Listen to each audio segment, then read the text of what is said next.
So I want to just start with a sense of who you are, if you could introduce yourself. Sure, sure. I am Lara Krawchuck, and I've been a social worker for 30 some years. Started out in cancer centers, inpatient, outpatient, hospice, cancer wellness, all of that. My father got cancer in the middle of all that. And so I moved home from where I was living, Chicago, to Philadelphia. And at that point, I was looking to start a family. So I joined a group practice, started to explore being a therapist, and stumbled into being an adjunct professor also. So since then, that's been 26 years. I've been doing therapy, and my specialty has been grief loss, physical illness, trauma, and then I have become a specialist in IFS. Now I own my own practice. I own my own IFS and grief coaching business, which also does continuing education and still teaching, still specializing in grief and loss. That's, Just launched a model called Meaningful Grief. oh, okay, wonderful. Is that on your website? It is on my website just a bit. We're developing that piece of it. I did a PESI talk called IFS for Grief, Hmm, and the model is rolled out there, and I'm hoping to do a book and all kinds of things. As you know, that's a challenge. So, absolutely. yeah. But worth it. And I'm so happy to hear that you're working on that and excited to learn about the model because that actually has to do with what I wanted to learn from you today around what modalities you use when you're working with patients who present as depressed. And then also, I hope we'll get to the distinction between grief and depression and when grief turns into depression, when it doesn't. I basically have these big questions for you. I would love to learn how you think about depression and working with depression. And you can talk about how you use IFS, but any Yeah, modalities and what helps you think about it. sure. So, no matter what I'm working with, I'm always looking for losses.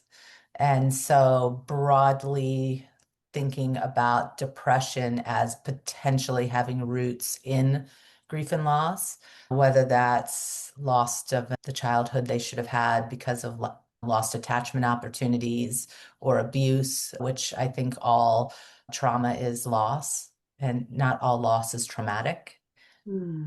but I do think all trauma has loss elements. And so I'm always using my lens. And so for somebody who's presenting as depressed, I am always going to start in sort of a constructivist way, which is just what's the story? What's the current relationship story? What's the backstory? All of that is important to hear. Where is this coming from? Is this a lifelong struggle? Is it new? If it's new, what's the origin story? When you say constructivist, what do you mean? Narrative and constructivists are just models of therapy that are all about the meaning of the story. So there's the story and two people experiencing that same story, and we know this from siblings, may not have the same meaning from it. And so I'm always looking for that story and what the meaning is, what the meaning for identity, what the meaning for how you exist in the world, all of that. That's very constructivist, very narrative therapy. They're first cousins. I have always operated in those realms. I guess in a way it's a little psychodynamic in that family of origin matters. And those are my lenses. I never was drawn to the CBT, DBT act a little bit, but I was never drawn to that world. It sounds Uh, like the meaning piece is really key. yeah, meaning piece is key. And that comes straight from my work in grief and loss, because the meaning of a loss is always the key. Mm, And so, what I find in my practice is a lot of people who call themselves depressed are grieving. mm, And we tend to talk a lot about depression and I think not enough about grief. So that's just my unique lens. So in your book, I'm going to be maybe an outlier. I really believe in non-pathologizing. That's the core of who I am, that pathology, depression, anxiety, it all makes sense in the context of a story. It always does. mm, And it didn't just come from nowhere unless it's more of a brain injury or something else that's mhm. physiological. but that's not really what I work with. So, how do you conceptualize what heals in the work that you do?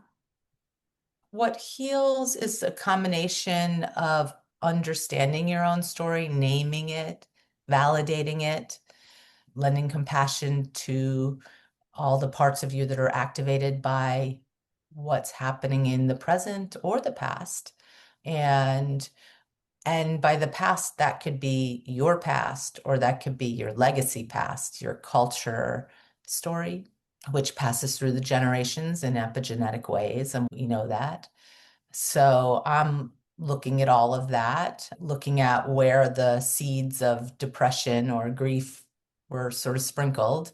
And healing looks like understanding that, meeting those parts that are trying to protect against the pain or keep the pain manageable or away, really befriending them, understanding that they're trying to help, even though sometimes what they're doing isn't helping.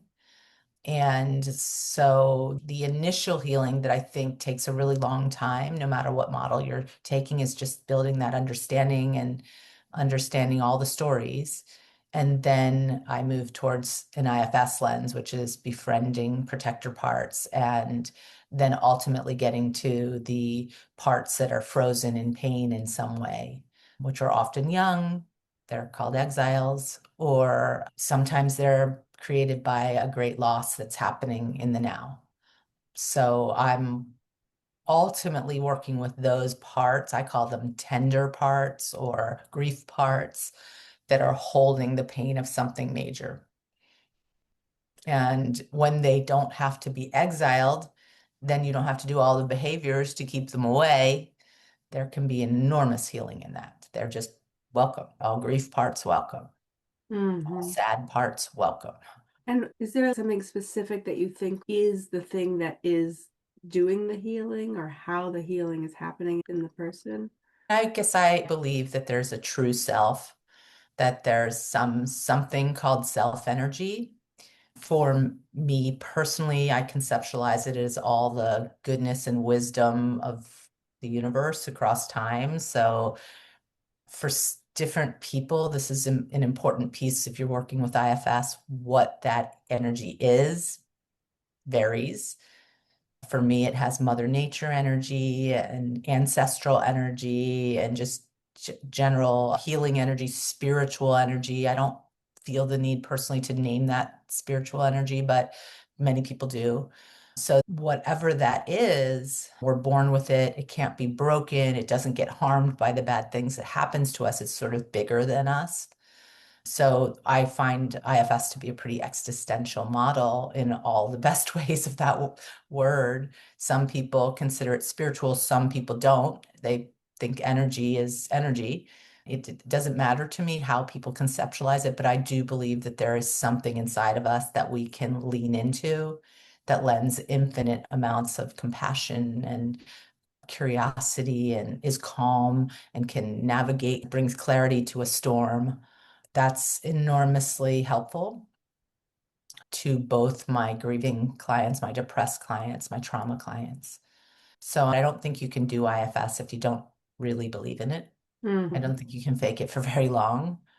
And I also think self energy remains when we die. In grief, there's something called continued bonds. And to me, that's the energy. Some people consider it the soul, Can you say but a that's little a bit more comfort. about what continued bonds, like how that concept comes up? Continued bonds are when someone dies, but you remain in relationship with them. Ah. So the earthly body, the body has died, it's gone. That's very painful, hurts a lot. The relationship certainly is not what it was when you could hug someone and touch someone and talk to someone.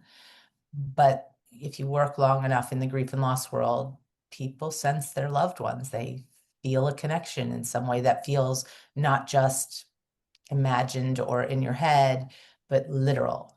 And so I'm always joking in my work that my dad visits as a bossy cardinal, and I am literally surrounded at my desk by cardinals, one, two, three of them.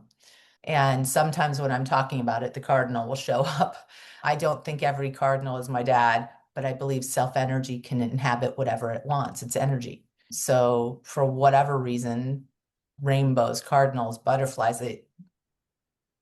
People report all the time a literal connection. To me, it's a great comfort because I lost my dad too young to have some connection that's not just in my head dialogue that feels literal.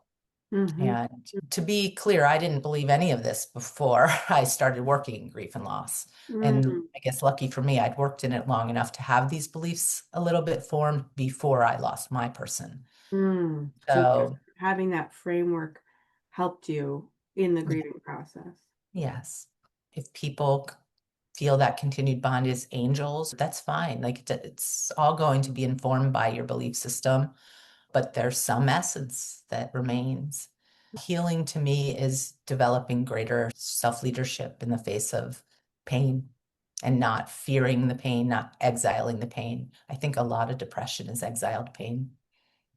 We live in a culture that doesn't know what to do with pain, that finds it very scary, doesn't like people to be too depressing or sad or dark or brooding or emo, or we have all these names for something that I think is good. Right. Eeyores. I'm a proud Eeyore myself.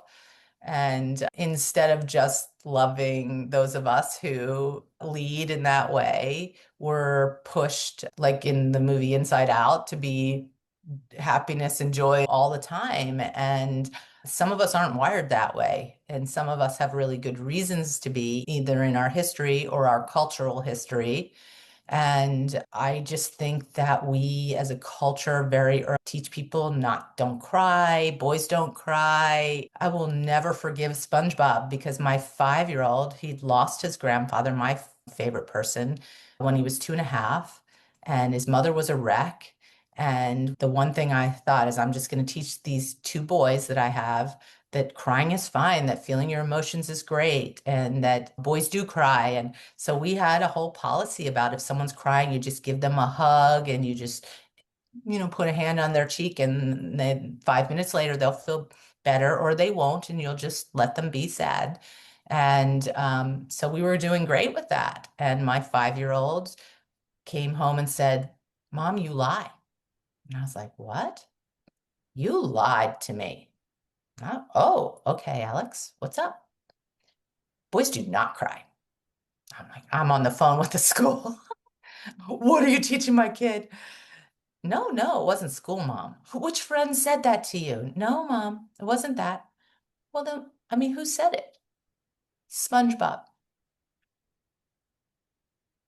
And that was it. Oof. My boys Oof. don't cry either.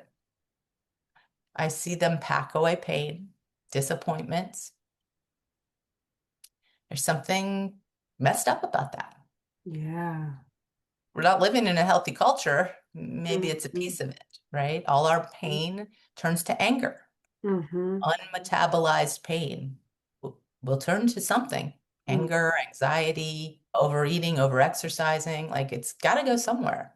Mm-hmm. To me, the healing is no, we could just welcome it in and be with it, see what it needs. In an IFS, you're talking directly to these parts, which is quite different than other models. Mm-hmm. So, where in your progression did you learn IFS? Great question. It's a funny story. I moved from cancer centers hospice to the therapy world, and I said to my the person who gave me a chance, like, I don't really have any training in this. They felt you've done hospice bedside talks in a hospital repeatedly. That's your forte. You're good. So I was like, okay. And they said, we'll train you all the tools and techniques. Fine. So this guy's coming to talk to us tomorrow. I know you don't have any clients, but maybe you want to come see what he has to say. He's teaching us some new model. Sure. So here I go. And Stick Schwartz, and half the therapists think it's just absolute nonsense, totally angry at him. And half the therapists, myself included, are just like, this is the most brilliant thing I've ever seen. And so on day one, before I had one client, I knew where I stood. Wow. I wasn't ready for it. So I leaned at the time into Bob Niemeyer's work on grief and loss. which is constructivist and narrative and get the story. I knew I could do that kind of therapy because I'd been doing it in the hospital. And then maybe 8, 10 years later, I'd been sort of doing small trainings with IFS, but then I went for the full training and have been going ever since. So it took you 8 or 10 years from your first exposure to going and getting the full training. Probably took me that long, but I also my dad was sick. My dad died. I had two babies. I Mm. wasn't practicing part of that time. So maybe in the realm of doing therapy, it took me 4 or 5 years before I knew IFS was gonna. I just felt there was something missing in the kind of in what I was able to offer clients. I felt I couldn't get, it was too cognitive. And so I guess I'm at my core a pretty existential, spiritually guided person. And I knew we weren't getting there from just thinking about it and integrating it that way. We needed to do more. And the more I remember Dick Schwartz, that thing he does where you're talking directly to the part, that felt more to me. So I started in level one and then have never stopped. What's the Yeah. difference between the cognitive work that you were doing that was meaningful and Mhm. around meaning and constructivist? And it's not that you're disowning that or saying that's not Yeah, that's useful, great. but what is the more? The more is when you talk directly to parts who are either protecting against pain, so say eating or drinking or, overworking so that they don't ever have to feel the pain.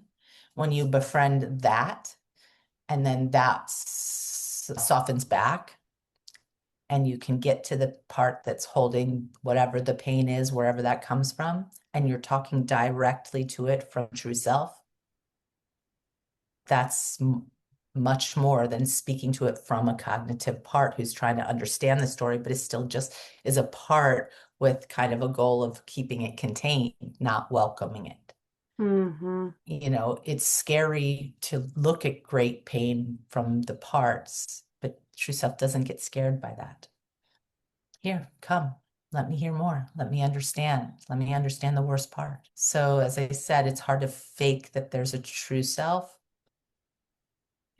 because it's the more, it's so different to be listening from that space. And are you talking about the patient listening from that space? Do you listening from that space? Both, Mhm. both. A self-led therapist is not led by agenda. So just yesterday, I was working with a mother who lost a child to murder.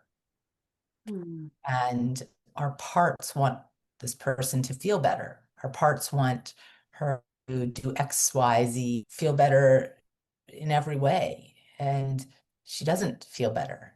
And if I'm parts led, my lovely parts want her to feel better. That's an agenda. Mhm. When I'm led, there's no agenda. Tell me more about what that's like for you. Because there's no fixing this. And the healing's going to come from her being able to be with the parts that hurt the most rather than fearing them and trying to keep them away. Doesn't sound like you're saying from you being able to be with those parts of. Well, it's almost like the therapeutic relationship is paving the foundation so that they can do it on their own eventually. So my true self is lending presence and encouraging those most hurting parts, the most decimated parts. I can guide her to get to know them, to even know they exist, and then see what she can tolerate. And the parts, the protector parts, are welcome to come in and, work out or take a walk or do things, but they don't have to like do that 24 hours a day so she doesn't feel. So the therapeutic process to me is actually very important with things like depression and grief and loss because their protector parts don't trust. And this woman would say, I don't trust that I can handle it. Well, Hmm. let's show you. Let's see if we can do it together. But you don't have to. If you don't want to today, parts say no. That's the hallmark of IFS. Then we stop. We respect the no. We respect the slow down message. And one of the beautiful things for this kind of thing is that the parts can both be really suffering, and there might be parts that can experience some of the good stuff of life, both and.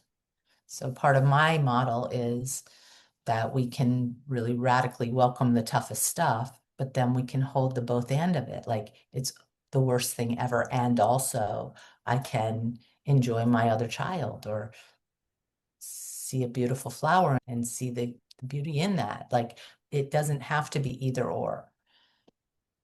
You're saying that's part of the model that you're developing around working with Yeah. grief. Yeah. I created this model. It's called meaningful grief because it merges meaning-oriented stuff, which is the constructivist Bob Niemeyer stuff, with IFS, with trauma informed, with art informed, or creativity informed. So those are the pillars of it. And then the process is very IFS driven with less emphasis on unburdening and more emphasis on self-leadership. So we're meeting the pain parts, the depressed parts, the grief parts. We don't worry about unburdening them as much as you do if it's a in the past trauma, because Oh, this is current crisis. because it's current crisis. And so why does that mean that the unburdening is not such a central piece of it? Because it's not in the past, it's unfolding, right? This Mhm. person might have to go back to court. This person might be facing seeing something terrible that they find or learn. Like the injuries are actively happening now. Mhm. There's no in the past. Mhm. So to me, we need to de-emphasize the idea that they can release burdens. They are burdened by the reality of what's happening right now. Right. The burden is happening. I mean, the burden, Burden is happening. yeah. And it is burdensome. It's just a modification of IFS. Now, sometimes there's stuff in the past that entangles with the present. So this loss awakens this loss that you really never welcomed. We can go back to that. But sometimes even that's too destabilizing if the injury is now. Mm, And that's the same grief, depression. Like if the injury is now and ongoing, mm, someone's depressed because of an assault and the court case is happening, we need to work differently. yeah. So your emphasis is really about creating meaning as they're going through this grief, whether it's in the past or especially Yeah. when it's in the present. Yeah. What does this mean about who I am? What does this mean that I couldn't protect my child? Like when my dad died, I didn't, who am I in the world? Like when he was here, I knew who I was. When he wasn't here, I didn't know who I was. That had origins in the past, but I was not stable enough in the now with that kind of a loss while I was also sleep deprived from having children to navigate all that. So you don't want to upend things more. So that's different than exiling. I know there's pain back there. We see you, we'll come help you, but right now we have to do this other thing. So it's really relational IFS And when you say relational, you mean relational in terms of building the person's relationships inside or with you? with the parts, more with their parts. It's certainly relational between therapist and client, Mhm. definitely, Mhm. because we might be the safe base for a while until their parts learn to trust them. What makes the bridge, like for clients whose protectors are really strong and they don't trust inside themselves, maybe they haven't ever had relationships that were trustworthy in the Mhm. real world. What do you see as making that bridge? One of the best things that you can do with clients who are experiencing depression because of terrible things they experienced is just respecting the parts no, or slow down, or I'm not ready, and befriending them. Like, I see that you do this thing because you're trying to prevent this other thing you consider worse.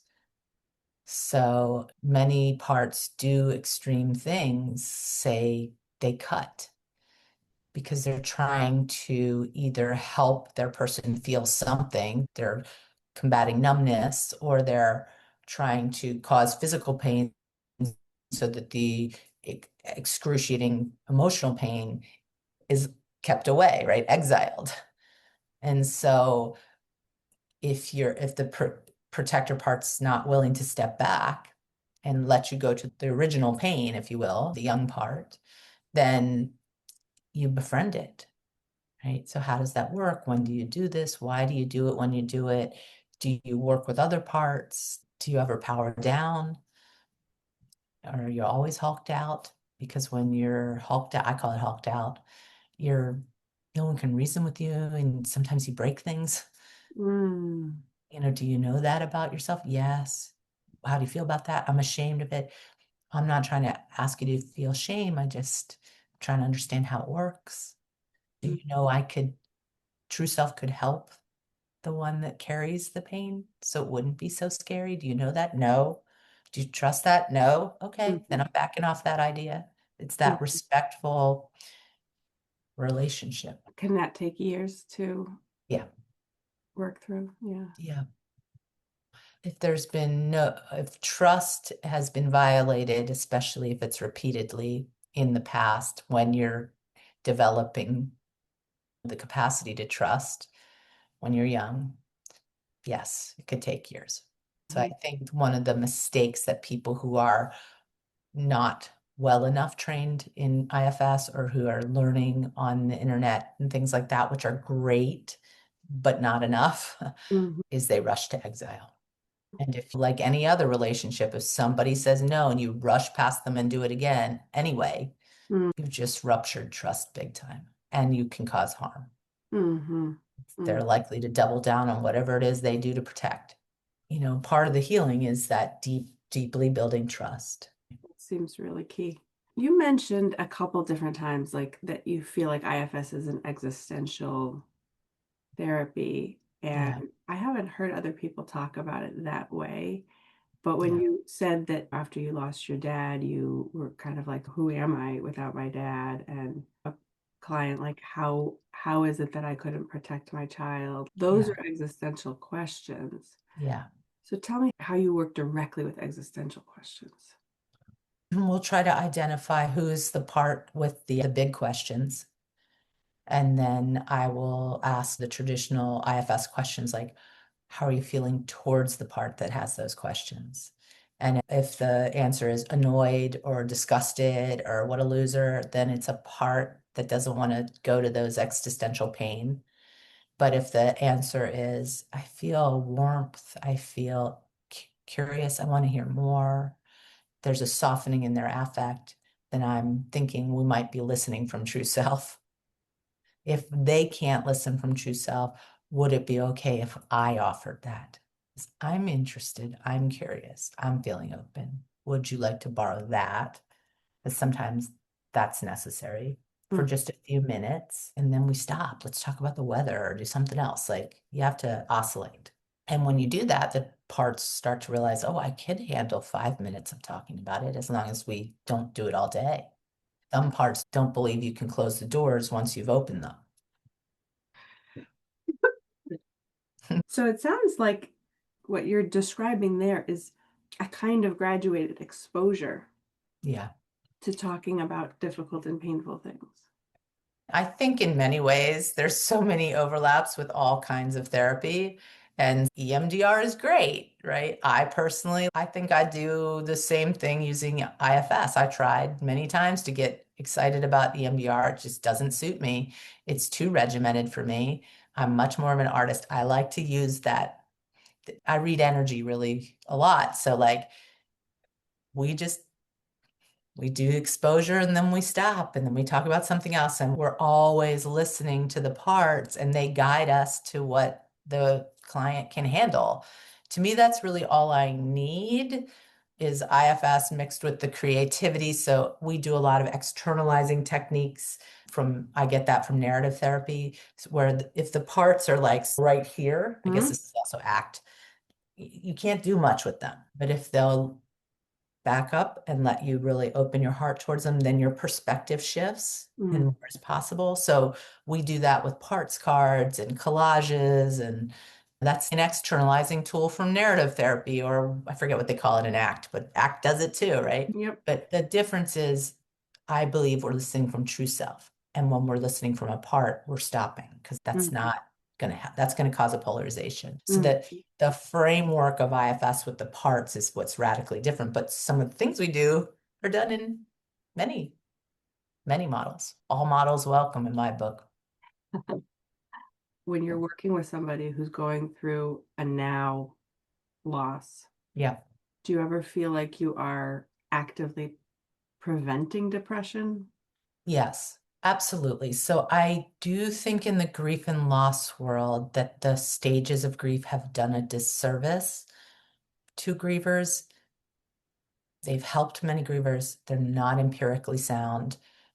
They've hurt grievers because of their emphasis on depression, that one of the stages is depression, and then the idea is that maybe you're stuck there. That's not true. And so I think we use the word depression too much when we're talking about grief. Grief and depression look very similar. But for many people, they would not be depressed if you brought their person back or you fixed the thing that was lost. So that's a little different than depression in my book. And that's how I gauge the difference between grief and depression, right?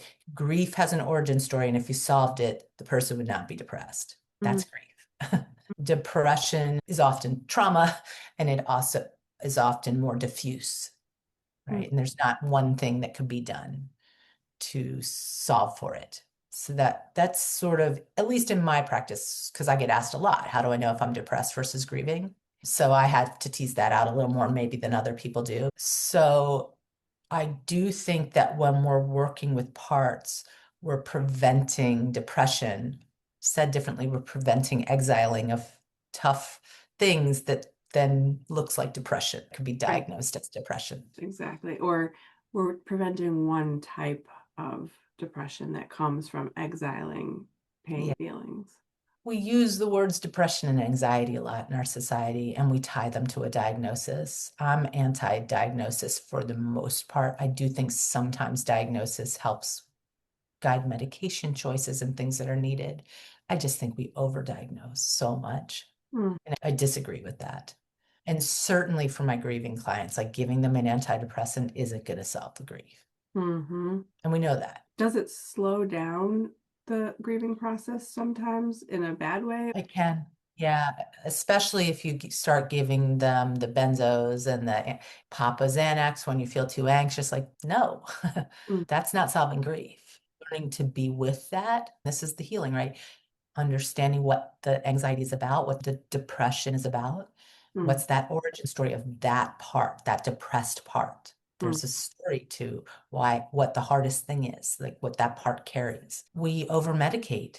And first of all, the research on the medications is iffy, but far too many professionals are suggesting medication too early. Not that it's always bad, it can be quite helpful, but it is not a first line. what about when somebody comes and they're like really non-functional and can't keep up with their responsibilities or their life in a And they're functional. grieving, I normalize it.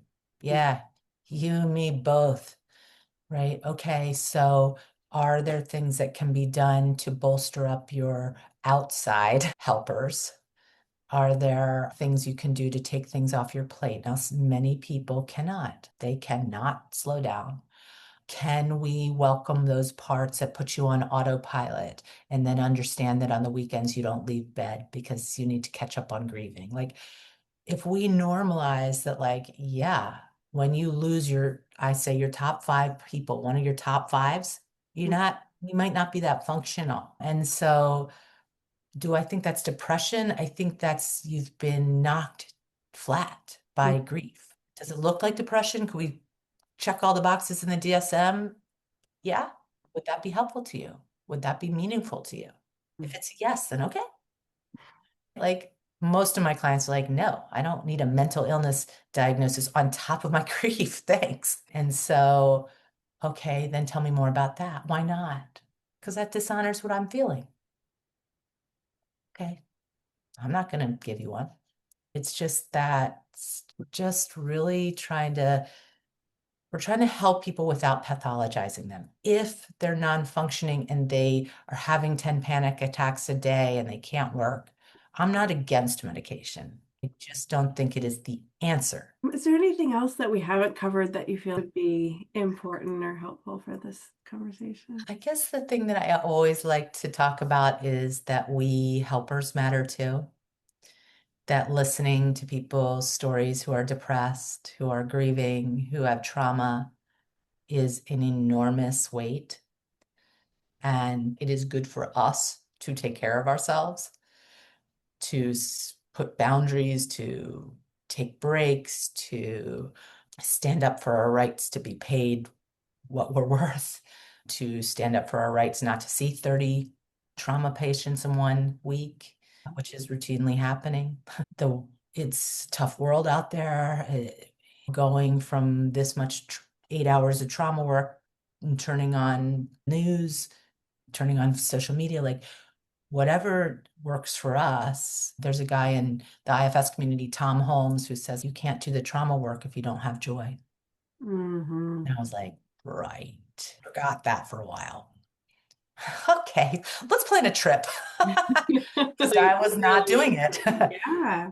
So I just would love you to add that the helpers Yeah. need to tend just as tenderly to their own parts Hmm. and their own pain. Yeah. Otherwise, depression is catchy. Yeah. Vicarious trauma is real. Yeah. That's Yeah. it. That's That's great. That's very it. important to remember. Yeah. Thank you so much. This was really wonderful conversation and really helps me kind of get more inside of that grief world. My pleasure. Thank you for giving me this platform, and I'll look forward to seeing what you do. Okay. Sounds great. Thank Yeah, you. best of luck to you, and I'm sure we'll be in touch. Great. Bye bye. Bye, Teresa.